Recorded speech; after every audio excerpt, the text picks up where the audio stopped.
Karena semua datuk dari barat, dari timur, dari utara, dari selatan, dia semua sudah kalahkan. Menang terus kan. Nah sekarang dia hadapi dirinya sendiri. Jadi seperti komik Lucky Luke gitu loh. Kader PDI Perjuangan berhadapan dengan Pak Jokowi sebagai bapaknya Gibran. Menang Jadi siapa? Jadi ini kayak drugs gitu Mas ya, kayak dosis nambah gitu. Saya kira ini pertarungan yang tingkat paling lanjut dari sejarah perjalanan politik Pak Jokowi, yaitu berhadapan dengan orang-orang yang selama ini membersamai. Nah itu yang dahsyat itu. Lu kalau misalnya menang dengan membersihkan semua lawan lu ya wajar. Lu instrumen negara lu pakai semua. Wah Mendes sudah turun, ketahuan gitu kan videonya begitu. Jelas sekali pola kampanyenya itu Prabowo melanjutkan Jokowi. Dan kemudian yang memiliki merek Jokowi itu ya pasti Prabowo, wong ada Gibrannya.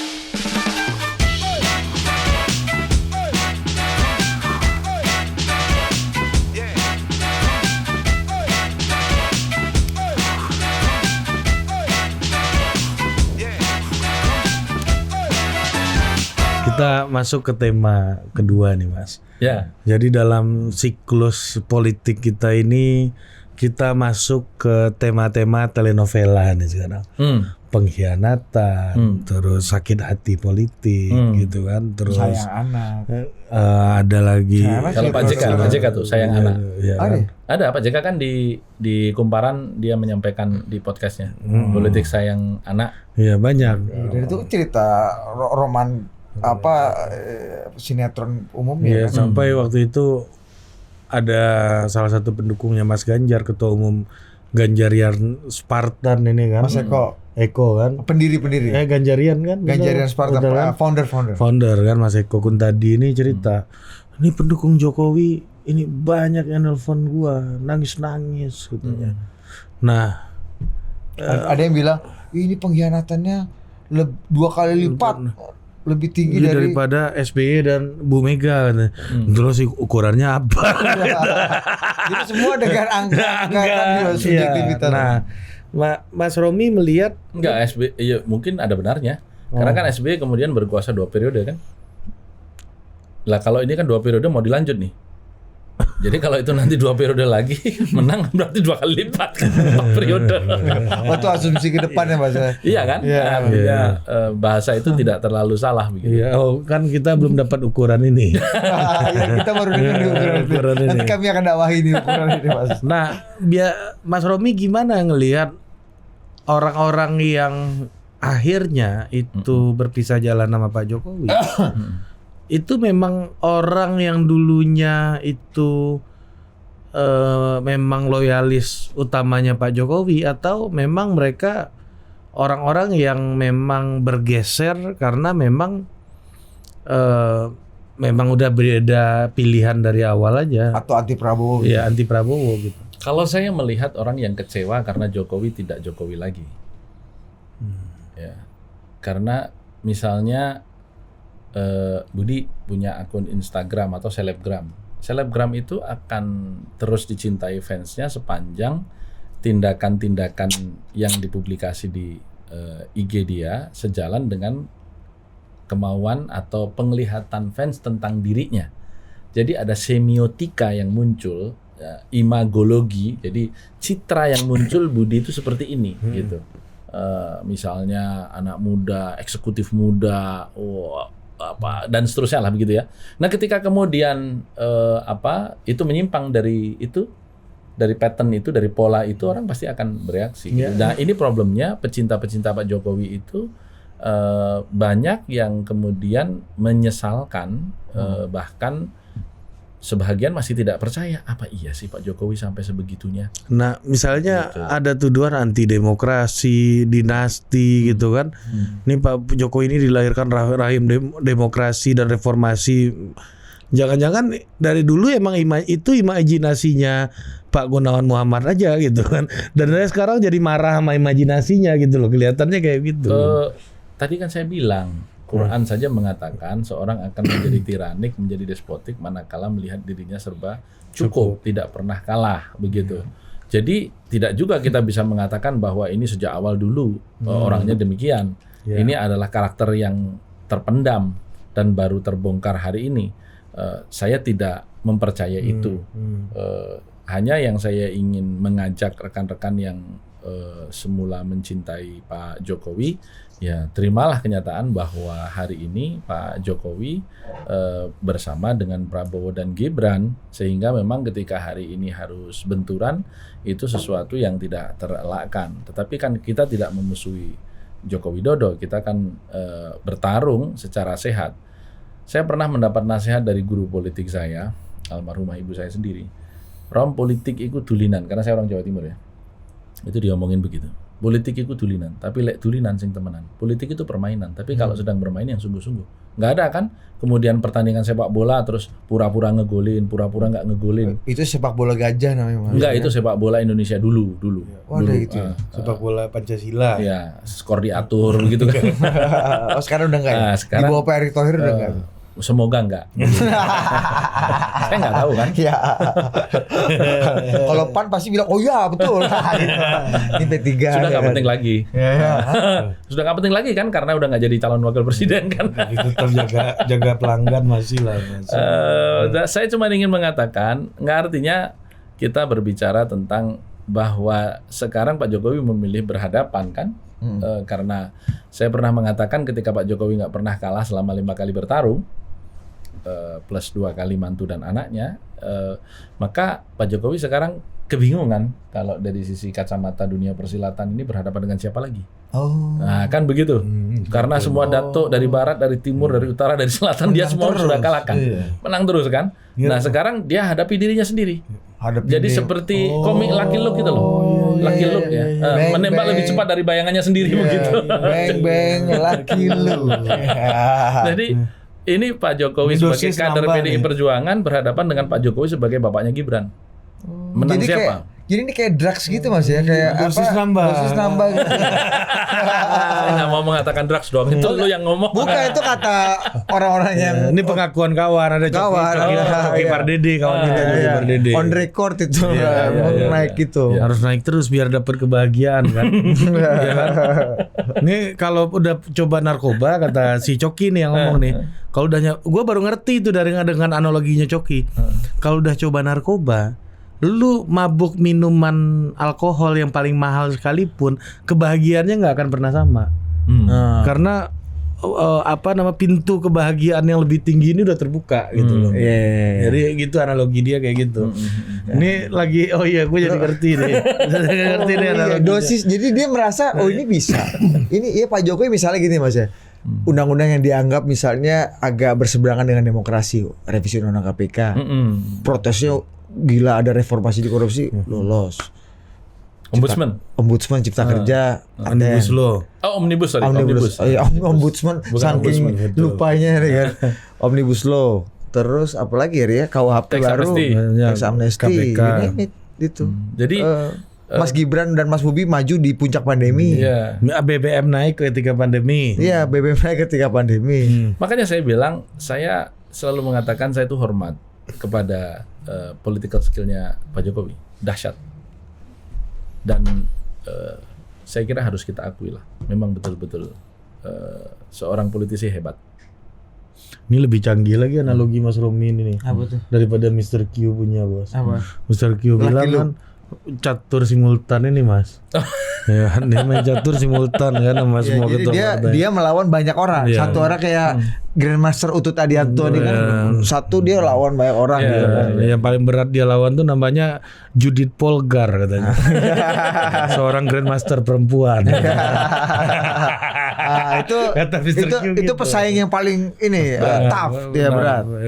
Kalau Karpov ini dia bisa. Kalau Mas Romi tadi enggak, ini kayak dosis aja. Iya, kan? betul. Ini paten nih benar. Iya, dia adrenalin ya Mas. Ini adrenalin.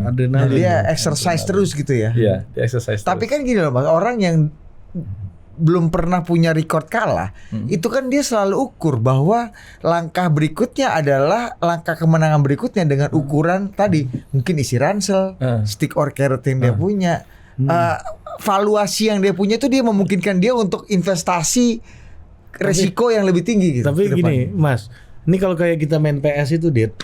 Kalau kita ambil game yang beginner atau medium gitu dan kita tahu pasti menang, itu udah nggak seru lagi, Mas. Iya, mending kalah tapi advance gitu ya. Jadi ini begini, seperti perjalanan Musashi Miyamoto di dalam novel itu. Dia kan di satu proses pencarian diri pernah menjadi Ronin dan kemudian artinya samurai tak bertuan. Ya, samurai tak bertuan. Di situ dia sampai pada titik yang saya tidak akan menyesali apa yang telah saya lakukan. Sampai kemudian jumlah peristiwa kemudian mengubah dia pada tingkat yang lebih tinggi lagi. Saya tidak akan melakukan apa yang akan saya sesali. Wah gitu. Jadi ini masalahnya to be or not to be, harus menang. Begitu. Karenanya kalau kita lihat exercise yang sekarang dilakukan oleh Pak Jokowi itu justru berhadapan dengan orang-orang terdekatnya semua. Betul. Satu, kita sebut saja Eko Sulistyo. Ya, yang dulu adalah ketua KPU di Solo, kemudian menjadi staf khusus gubernur ketika beliau menjadi gubernur DKI, menjadi deputi kepala staf kepresidenan selama periode pertama Pak Jokowi. Ketika Mas Gibran diturunkan ke Solo, beliau kemudian juga diperintahkan untuk mendampingi. Setelah selesai, sekarang kembali menjadi komisaris PLN. Sekarang menjadi deputi tim pemenangan nasional Deputi Ganjar. ya. Nah, jadi Ketuanya Arsyad Rashid. ketuanya Arsyad Rashid, Paten yang juga juga, adalah Eko orang yang di-endorse presiden untuk menjadi ketua Kadin. Mengalahkan anaknya Anin, Pak Abu Anin. Rizal Bakri kan, Pak Anindya gitu. Ini orang-orang Jokowi. Iya, itu orang-orangnya Jokowi, kurang apa lagi sebut Jokowi. Dan Andi Gani Nah, namanya. kemudian ya orang-orang yang meramaikan dunia maya, misalnya ada Denny Sirgar, ada Jopre, ada ya sebut sajalah Eko Kuntadi dan seterusnya. Itu kan orang-orang yang semula berada di barisan utama Pak Jokowi. Tapi sekarang kemudian diletakkan pada sisi yang berseberangan atau kemudian dengan Diletakkan diberi atau? kebebasan untuk memilih siapa, dan tentu kebebasan yang rasional bagi mereka ya melanjutkan dong karena Pak Jokowi dari PDI Perjuangan, terus kemudian dipikir mereka karena Pak Jokowi sendiri yang mengendorse Ganjar ya pasti ke sini begitu. Ternyata tidak. Nah sekarang Pak Jokowi dengan sadar berhadapan kan itu kan, meskipun beliau menyatakan netral, tapi hari ini banyak sekali orang mengirimi saya meme antara saya dengan Cak Imin yang lagi ketawa itu, dikasih judul "Kamu percaya nggak?" Gitu. Jadi yang itu lucu. Atau gini, Mas. Kemarin kita mengumpulkan 3 orang itu. foto itu lucu. Ya foto itu kan. Itu epic gitu karena sudah beberapa tahun ini beredar terus dengan aneka caption gitu. itu nanti perlu ditampilkan tuh. Ya boleh, nanti kirimin gue ya. Ya, atau yang paling baru, gak bahaya tak. Itu yang terbaru ya. Iya. Nah, itu dicantum di situ kan judulnya itu Jokowi netral begitu. Nah, itu di situ Cak Imin kan menanyakan ke saya di meme itu ya. Percaya tak? Enggak gitu. Jadi saya cuma ingin mengatakan itu kan nuansa-nuansa keadilan yang terusik ya. Dan saya kira ini pertarungan yang tingkat paling lanjut dari sejarah perjalanan politik Pak Jokowi, yaitu berhadapan dengan orang-orang yang selama ini membersamai. Nah, itu yang dahsyat itu. Dahsyat betul itu. Ini pertarungan benar-benar kalau dari sisi kacamata dunia persilatan ini unik dan asyik begitu. Ini belum ada game-nya sebelumnya, Mas? Belum ada itu. Belum pernah ya? Belum Dalam ada. sejarah politik kita belum ada? Belum ada. Se-ekstrim ini orang dalam yang belum ada. Yang dengan- saya ikuti sampai hari ini belum ada. Karena Pak Harto katakanlah misalnya ya, penguasa terlama kita, presiden terlama kita, itu sampai dengan akhir hayatnya orang-orang yang bersamanya lah yang kemudian juga tetap menjadi orang-orang yang bersamanya gitu. Tidak ada yang kemudian kayak Bung Karno juga sama ya. Ya sama lah. Iya kan? Sama. Orang yang bersama Bung Karno forever loyalis. Nah, gitu. Dan ada pun kalau orang yang berseberangan, misalnya kayak dulu pernah Sarwoedi, kemudian akhirnya berseberangan, tetap ujungnya di OPNI juga dapat jabatan, dapat ini ya kan? Ali Sadikin. Jadi memang menarik. Jadi saya mengamati ini perlu menjadi tesis bahkan mungkin disertasi psikologi politik ini. Iya. Tipikal Pak Jokowi Mas, seperti ini. tapi menarik kalau membandingkan tadi ya dengan Pak Harto ya. Pak Harto kan juga tetap ngopeni orang-orang yang berseberangan dengan dia. Misalnya banyak yang mengatakan bahwa ya bisnisnya keluarga Bung Karno gitu, Pak Taufik, mungkin Mas Guru segala macam itu banyak diberikan konsesi misalnya. oleh Pak Beni dari seizin Pak at least Harto. tidak di Tidak kerannya nggak dibunuh, ditutup. iya, Ya. nggak di persona non grata secara bisnis. Begitupun Ali Sadikin, Pak Nasution yang udah segitu berseberangannya di ujung jalan tahun 97 dapat Jenderal Bintang 5 gitu, tetap diopeni gitu sampai ujungnya. Apakah ini juga bagaimana cara Pak Jokowi mengopeni quote unquote tadi lawan-lawan politik yang mungkin dulu pernah dekat dan bersama-samanya beliau? Karena sampai sekarang kita belum lihat ada tanda-tanda misalnya pembersihan kabinet dari orang-orang yang Oh, berseberangan. itu tidak asik. Oh. Oh, nggak asik dong. Lu kalau misalnya menang dengan membersihkan semua lawan lu ya wajar. Lu instrumen negara lu pakai semua. Apa serunya? Wah, Mendes sudah turun ketahuan gitu kan videonya begitu. Ya wajar lu. Maka masyarakat kemudian akan dengan mudah melakukan eskalasi semangat perlawanan. Itu yang tidak akan dilakukan oleh Pak Jokowi. Makanya Pak Jokowi tidak akan membersihkan itu. Tidak akan. Keyakinan saya tidak akan. Kalau saya jadi pemain di situ menjadi Pak Jokowi tidak akan. Tiba-tiba kemudian misalnya saya berhentikan Pak Budi Gunawan sebagai kepala BIN, semua menteri-menteri dari PDI Perjuangan, semua menteri-menteri dari P3 misalnya dibersihkan. Oh, langsung sentimen publik, memang. Nah itu. Dan itu nggak asik. Kalau menang nggak asik. Oh. Apa hebatnya? Apa hebatnya? Emang udah pretelin duluan. Dosis ini Mas, dosis ya. Dosis, Balik ke dosis ya. Ini Bang. adrenalin rush. Iya, ini hal yang kita nggak paham ini pelajaran pemain nih. Iya ya. Iya. Emang orang-orang prasejahtera nggak ngerti gimana enaknya naik ini merah. mental Iya. game. Betul Iya, betul betul, betul betul. Gitu. Betul betul. Oh iya ya, benar-benar gua ngerti sih. Ri. Iya kan? Loh, ingat nggak?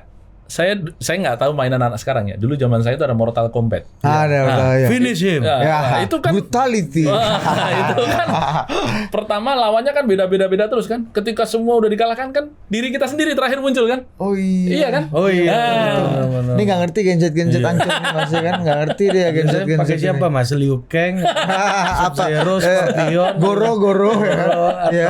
Goro atau Saya Makro. Liu Kang gitu. Liu Kang. Oh Liu Kang yang bosnya. Itulah.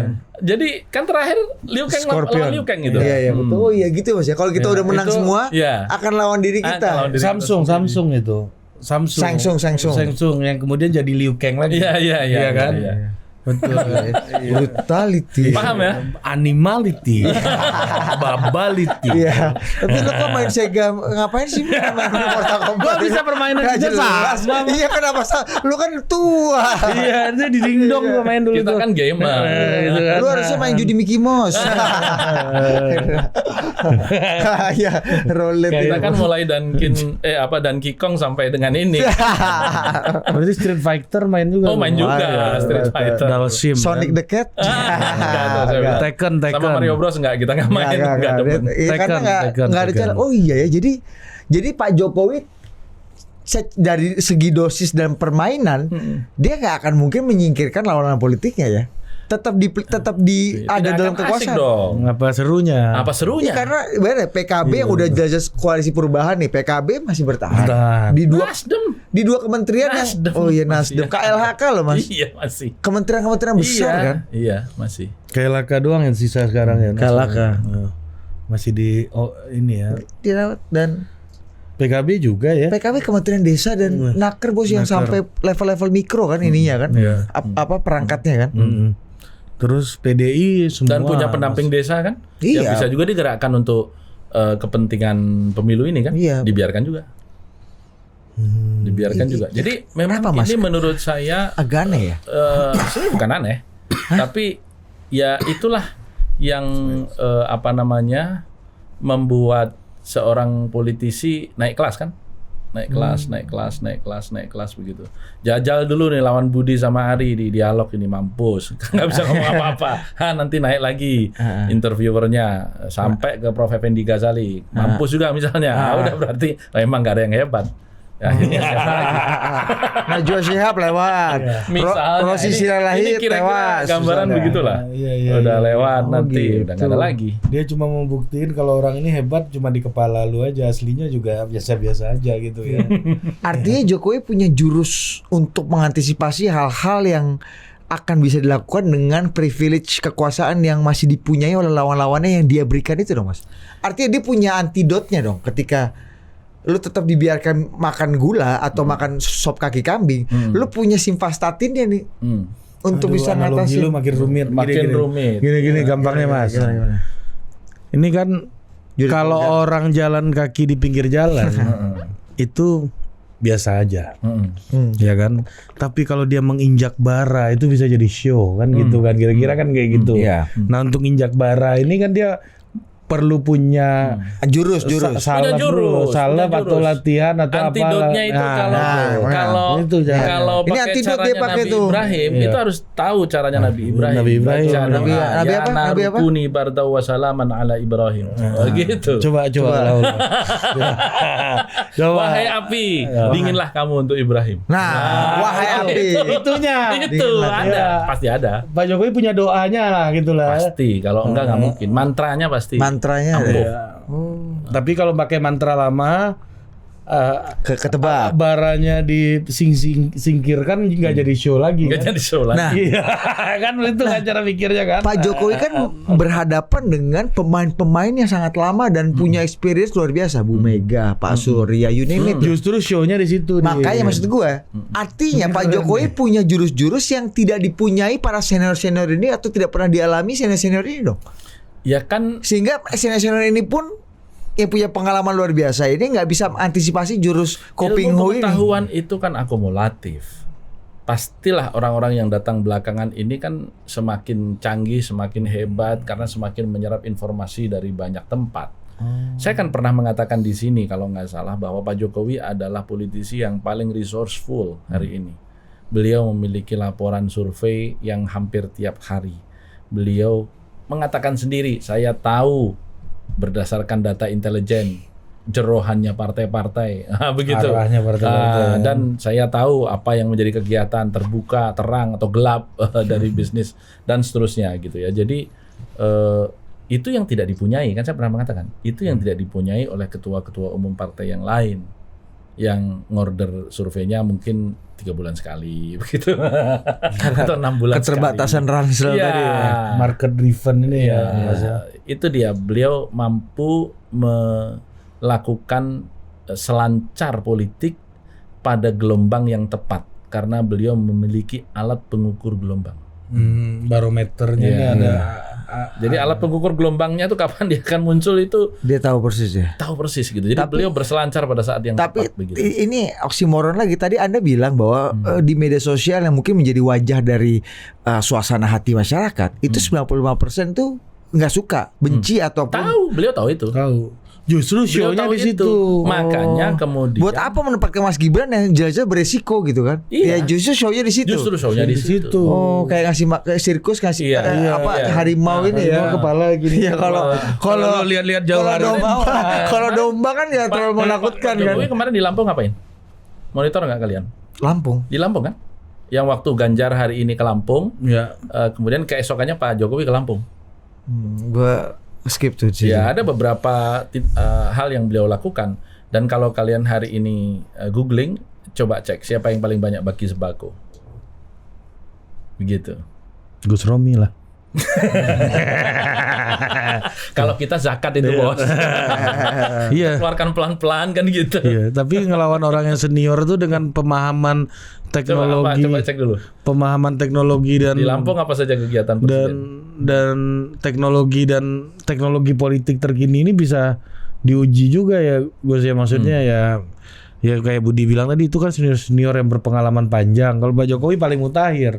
Tadi nyampe sini Gus Romi minta tolong nge-save-in video ke kita bos di handphonenya bos. Ya kan? Katro juga kawanan Iya, berarti. gimana- Mortal Kombat aja Iya. tahu ya kan ya. Gimana mau lawan kita? Iya. Mungkin ini walaupun berpengalaman kan, walaupun berpengalaman. Iya. Gitu. Main game pun bukan Mobile Legend kan, Mortal Kombat. Gimana Anda mau jadi ketua e-sport Indonesia nah? Kuno banget kan? Apa? Hah? Cek jalan. Terus apa lagi? Bagi-bagi ini apa? Itulah lu. Ya, tapi kalau lihat Kombat ini. coba googling bagi sembako begitu. Jadi kelihatan siapa yang melakukan itu.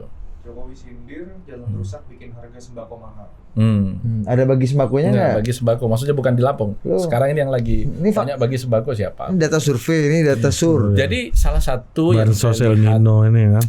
salah satu yang akan dilakukan presiden adalah memperbaiki citra diri. Karena kan tadi Ini pola Mas. bahwa- Ini pola nggak? ini pola Pola ya, karena beliau kan citra dirinya diremuk redamkan oleh netizen setelah putusan Mahkamah Konstitusi. Ya. Politik dinasti lah, kemudian pelanggengan kekuasaan lah, Ya, ya. manipulasi hukum lah, pamanku dari MK lah dan seterusnya. Itu kan semuanya mendelegitimasi kesakralan net approval ratingnya presiden. Dan Blok, gitu. dan netizen itu adalah instrumen yang benar-benar dia gunakan dari dulu dan kemudian dia berjudi dengan itu sekarang. Iya. Dan ketika itu berbalik kan dahsyat. Rasanya tuh puas banget begitu ya. Oke, maju lu sini lo. Ini kan turun nih sekarang, Iya, jebret. iya, Nah, iya, tapi iya. kemudian rekan-rekan akan melihat akan ada pengucuran perpanjangan BLT, bantuan El Nino. langsung tunai dalam rangka El Nino ini. Kan Iya, kalau di sosial salah El satu Nino. statement nanti kamu cari ya itunya. Saya rasa Pak Erlangga keceplosan tuh karena APBN-nya tuh sebenarnya cuma sampai bulan November 2023. Tapi di situ Pak Erlangga menyampaikan atas perintah langsung Bapak Presiden secara khusus minta diperpanjang sampai dengan Desember. Maret 2024. Jadi 400 Begitu. iya, sebulan 200.000. 21,35 juta keluarga penerima manfaat. Itu indeks suaranya 2,5. Kan suami istri suara kan? Jadi kalau kali 2 sudah 43 juta suara. Tapi sebenarnya satu kakak itu 2,5 suara. Jadi ada yang punya anak 1 suara, ada yang tidak punya anak begitu. Jadi jumlah nih sudah setara dengan 54 juta suara. Ini efektivitas Iya. 30% juga nggak nih? Hah? Konversi ini Itu hampir 100%. Konversi suaranya. Iya dong. Nggak coba deh ini. Karena tolong berbeda jelasin sama ini. teori yang viral kemarin. Ini agak tuduhan yang serius nih. Karena bansos itu yang memang menjadi mungkin ya kewajiban pemerintah dan hak Kalau itu masyarakat. gua nggak peduli, Dit. Yang gua peduli adalah Konversi suara. enggak, yang gua peduli itu Apa? beda sama teori yang viral 30%. 30%. Politik sih dengan. Nah, karena coba beda ya, Mas. bedanya itu one shot. Kalau ini tiap bulan. Pertama 200.000 rupiah ya tunai tiap bulan. Kemudian yang kedua ini ada BPNT-nya, ada bantuan pangan non tunai 10 kg beras. Iya, 10. Iya, iya. 18,7 juta. Iya, itu iya betul. Enggak, 21,35 juta keluarga penerima manfaat. Iya, 18 lain lagi angkanya. itu El Nino. Ini ada tambahan PKH dapat juga Mas. itu PKH. Itu ibu hamil itu 21 juta PKH. Orang Ibu boleh hamil dapat mengatakan, 3 juta. Lansia dapat 1,6 Ini ilmunya kan dari juta. SBY dulu pertama kali kan BLT ini. Menjelang pemilu 2009. Begitu, sehingga kalau kemudian hari ini terjadi pastilah secara sederhana itu akan memperbaiki citra presiden. Ya kan? Karena Pak SBY setelah melakukan BLT waktu itu menang pemilu ya. Ya, artinya kita berbicara betapapun riuhnya netizen yang melakukan kritik. Ingat, orang kayak kita-kita nih, kayak kalian-kalian nih, itu cuma 11,9% atau 12% dari pemilih. Ya. 60% itu tidak lulus SMP, lulusan SMP paling tinggi, SD bahkan tidak lulus. Raja elektoral seperti yang Gus Romi sampaikan Yes, dulu. karena tidak penting kan dapat dukungan dari intelektual atau non intelektual, dari profesor atau lulusan SD, dari pembantu atau kiai. Yang penting kan suara 1 sama 1 gitu. Iya betul. Maka inilah yang kemudian akan terperbaiki citra presiden yang dengan Instrumen tadi. pengucuran ini kan pasti citra presiden yang diluluh lantakkan oleh netizen ini kan akan diselebrasi dengan kedatangan presiden yang masih dieluk-elukan oleh kelompok ini, oleh kelompok yang penerima-penerima ini.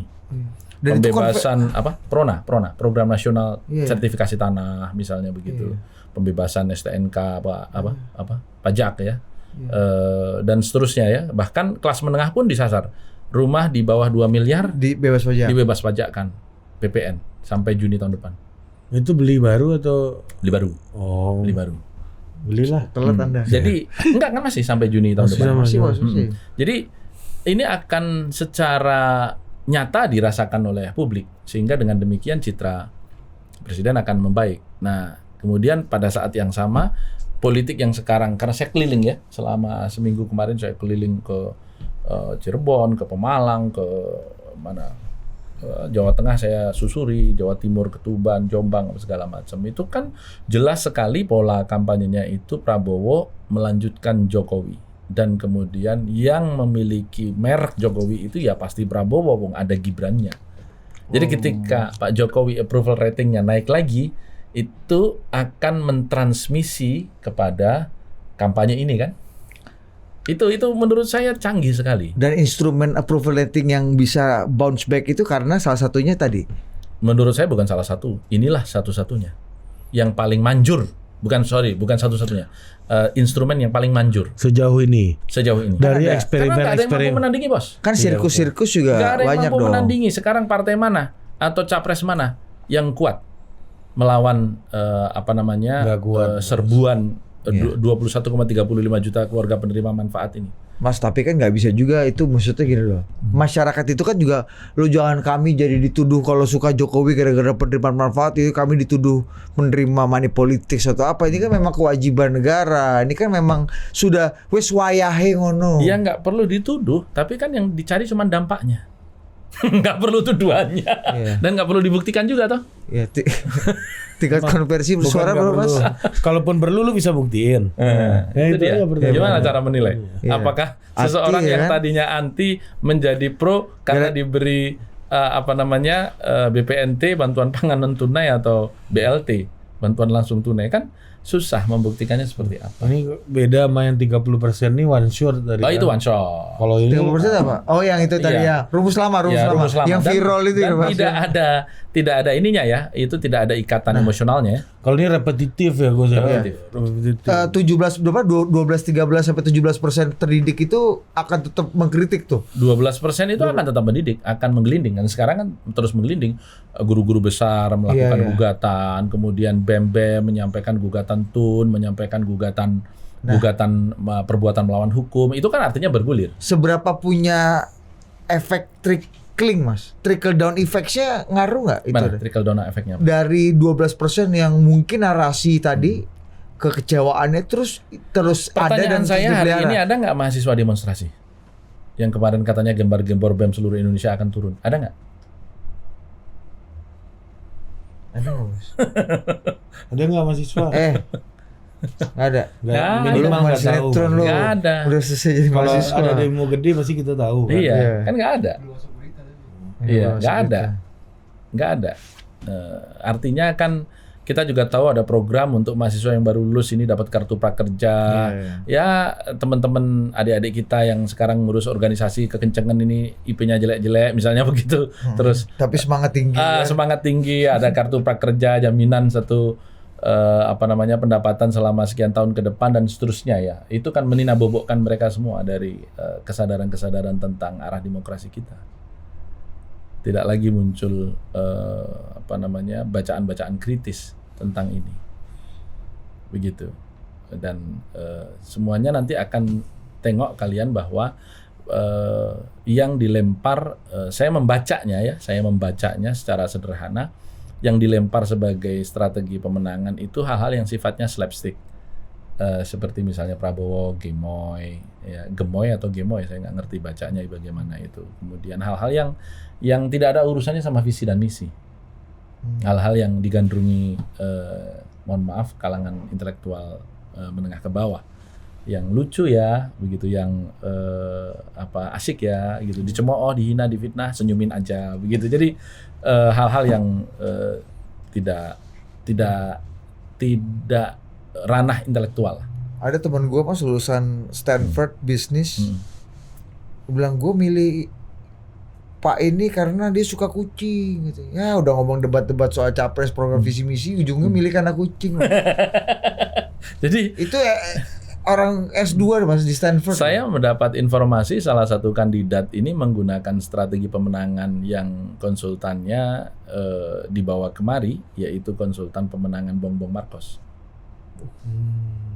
Gitu. Jadi Siapa yang pakai, Mas? Hah? Yang pakai siapa? ya nanti dilihat aja polanya. Jadi yang akan disampaikan adalah hal-hal yang sifatnya slapstick, yang ringan-ringan, yang enteng-enteng, yang riang jenaka, nggak ada hubungannya sama kualitas kepemimpinan, terus kemudian penetrasinya lewat TikTok. Selama ini kan kalau kita lihat Mas Ganjar itu kan penguasa TikTok, penguasa udara, penguasa digital, Mas. Enggak, sehari kemarin kan viral sudah. Viral. NO. Jadi viral. sudah viral itu yang timnya Mas Ganjar merasa kalah di Di udara. Di udara. Ada ya? Ada kemarin. Ada Mas Jopray. Oh, Harap digerakkan pasukan komen katanya. online gitu. likes ya. Iya. Jadi kalau saya melihat itu artinya memang serangan ini masif. Karena saya keliling itu di pedalaman-pedalaman Jawa Tengah, di bagian tengah begitu ya, di pegunungan-pegunungan itu yang saya lihat memang billboard Prabowo Gibran, dan itu tidak muncul lama, munculnya kan baru-baru saja. Berarti memang ada satu pengorganisasian yang sistematik untuk menyiapkan itu dalam waktu singkat. Siapa yang mampu untuk itu, Mas? Ya, tanyakan saja kepada masyarakat apa organisasi di Republik ini yang mampu menghadirkan segala sesuatu secara singkat. Partai Suruh enggak lah. tanya masyarakat. Partai Loh, kan rakyat yang memilih, rakyat yang berdaulat. P3 nggak mampu, Mas. Partai mampu nggak? Partai politik nggak mampu. Apa sebabnya? Karena udah kerjaannya bangun Iya, tapi partai akar rumputnya kan. Beda-beda kan. Munculnya ukuran billboardnya aja beda-beda. Bambunya yang satu agak miring-miring, segala macam. Ini seragam, Bos. Seragam. Ya, gotong royong, Mas, mungkin. Hah? Kan? Gotong royong, patungan. Iya, gotong royong dari organisasi yang sama. Mas, tapi gini nih, oke deh. Tadi kembali lagi. Bahaya banget di Iya, makanya. Nggak bahaya tah. Nggak bahaya tah. Masa gotong royong dari organisasi yang sama? Ingat, Mas Romi ini garis nih. Beliau udah pernah di sini, Bos. Di atas garis. Kita ini masih jauh dari garis kan. Jadi keberanian dan tertata. Kita hargai itu. Korea, Bos. Korea. Tapi gini, Mas. Benar kan Korea Bambang Pacul ini teori Koreanya ini benar. Iya, Iya kan? melenting ke atas, punya daya juang. Kan Ya, daya juang. karena dia sejatinya mereka mencintai kehidupan. Apa yang membedakan Korea dengan teroris? Kata Pak Jo. Kalau teroris mereka nekat, tapi mereka mencintai keyakinannya. Kalau Korea mereka nekat dan mereka mencintai kehidupan. Jadi gak mau mati. Gak mau mati. Buat keyakinan. Naik terus kan. Ya. Gitu. Tapi gini, Mas, ini logik lagi ya tadi ya. Instrumen tadi bantuan macam-macam itu kan akan disalurkan. Tapi kan tetap saja kaki tangan pemerintah adalah kementerian, birokrasi. Iya. Dan birokrasi ini semua ada warnanya. Kementerian itu punya warna. Dan Pak Jokowi tadi kata Anda tesis yang nggak akan disingkiri warna-warna lama ini. Carilah birokrasi yang tak ada warnanya.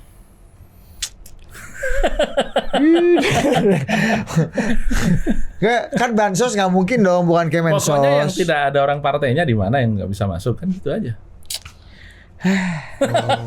Rusak nih kita di gini nih.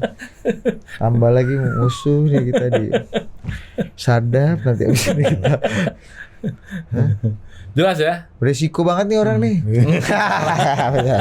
Besok kalau Mas Romi sibuk keliling Jawa, masuk pedalaman yang dihantam orang kita, Bos. Kalian takut ngundang Mas Romi ya? Iya. Ini terakhir Opung Panda, Mas. Setelah putusan MK ini hilang kawan. Kemarin muncul di salah satu podcast di mana ya saya dengar itu ya. Tadi saya lihat itu. Saya pikir sangar. Ternyata sudah nggak jelas. Opung Panda. Comeback nanti kawan. Saya kira. Iya. Anies jangan-jangan nih semua nih yang menikmati Mas Anies dan Caimin nih. Secara Game teori ini. tidak. Coba saya tanya aja ke kalian. Mas Anies itu mewakili warna apa? Kalau membasiskan diri pada politik aliran lah. Islam perkotaan lah. Oke. Mas Caimin. Yumi. Iya. Hijau. Islam tradisional. Tradisional. Nah, sekarang partai politik berbasis Islam itu totalnya hanya 171 dari 575 kursi, which is itu adalah 29,7%. Artinya 30% lah. Sesuai Jadi, dengan artinya kalau semua anggota partai politik berbasis Islam termasuk P3 itu memilih Anies Caimin, itu pun 30% maksimal dia dapat. maksimal. Maksimal. Kalau Nah, atas padahal dasar- kenyataannya kan tidak semuanya. Begitu. Anggaplah dia karena merek Islamnya paling kental, dia dapat 2/3-nya lah, 20%. 20% ditambah dengan nasionalis religius tambahan. Enggak, karena nasionalis oposan yang semula ada di Anies sebelum Ganjar dan Prabowo muncul sebagai calon presiden, Sekarang survei berubah. tahun lalu, itu dengan posisi hari ini Ganjar Diametral. secara posisi diametral dengan Jokowi yang di situ ada Gibran, maka oposan nasionalis ini nggak jadi ke Anies, ke Ganjar lagi. Oh. Gitu, aliran Pemilih-pemilih lama Demokrat misalnya ya yang dianggap sebagai wajah oposisi di masa Nasionalis. lalu. Iya nasionalis ya kan. Demokrat kan tengah kan, sekuler Ya, ya, nasionalis ya, kan. ya. Oh. Gitu, bacanya secara teori kira-kira begitu. Nah, Mas, nih mungkin pertanyaan terakhir. Terakhir. Nah, Sofi udah ditunggu di Citos dia. Terakhir dan Mau ke- apa istilahnya peringatan terakhir dan apa? Nah, Apa itu? apa? Tegas dan terakhir apa? Apa peringatan apa kalau di partai-partai ini? janjian dulu. Iya kan? Gue lupa ini. Apa yang tadi itu peringatan keras dan terakhir? Iya kurang lebih gitu lah. Peringatan keras dan terakhir, Mas. Artinya benar nggak kalau ada orang berpikir bahwa apa yang sudah berhasil dilakukan Pak Jokowi ini adalah mengacak-acak ulang peta politik yang sudah menjadi iman di 2 pemilu sebelumnya? Bukan, Pak Jokowi ini politik yang market driven. Karena basis keyakinan beliau dalam bertarung itu menang dan kalah. Sementara yang lain berpegang kepada pola, berpegang kepada etika benar dan salah. Moral gitu. Benar itu belum tentu menang dalam politik. Banyak kebenaran kalah. Dan banyak kesalahan menang. Begitu. Jadi saya selalu katakan di mana-mana politik itu bagi sebahagian orang itu urusan menang dan kalah. Karena ketika engkau kalah, maka engkau tidak akan menulis sejarah. Karena sejarah dituliskan oleh para pemenang. Maka kalau kamu di dalam politik itu kalah, maka kamu akan menjadi salah. Tetapi ketika ini berbicara penulisan sejarah ya, karena sejarah hanya dituliskan oleh para pemenang. Seandainya waktu itu tahun 65 PKI menang, maka akan dituliskan sebagai perlawanan rakyat yang gegap gempita, menyingkirkan rezim Dewan Jenderal dan seterusnya. Nah, tetapi karena PKI kalah, maka dia Menjadi musuh sampai hari ini. Jadi ini persoalan. Karena kalah maka dia salah. Karena kalah dia salah. Ini benar juga teori Bambang Pacul soal Korea yang melenting ini benar juga kan, Mas? Hah? Benar gak Mas? Itu bahwa tadi udah bilang. yang paling penting melenting gitu kan? Itulah saya katakan, Kemenangan bagi dulu. sebagian orang politik itu soal menang dan kalah. Nah sekarang tinggal kalian mau menjadi pengikut siapa? Politisi yang berbasis menang dan kalah atau politisi yang berbasis benar dan salah. Iya, baik dan salah. Begitu. Latin banget. Tapi kalau kita ingin mengawal demokrasi kita yang belum sehat dan bahkan sakit parah lagi hari ini, maka ikutilah para politisi yang membasiskan diri pada benar dan salah. Seperti kata pepatah yang selalu disitir, bahwa kebenaran pada akhirnya akan menang. Udah tahu dia jawabannya, Mas. Iya. Kebenaran pada akhirnya akan menang. Iya, jadi tadi benar Masalahnya salah. adalah apakah sekarang ini sudah akhir atau belum? Thank you Gus Thank you, Mas Romi. Romi. Sampai jumpa lagi di Sampai jumpa. Toto.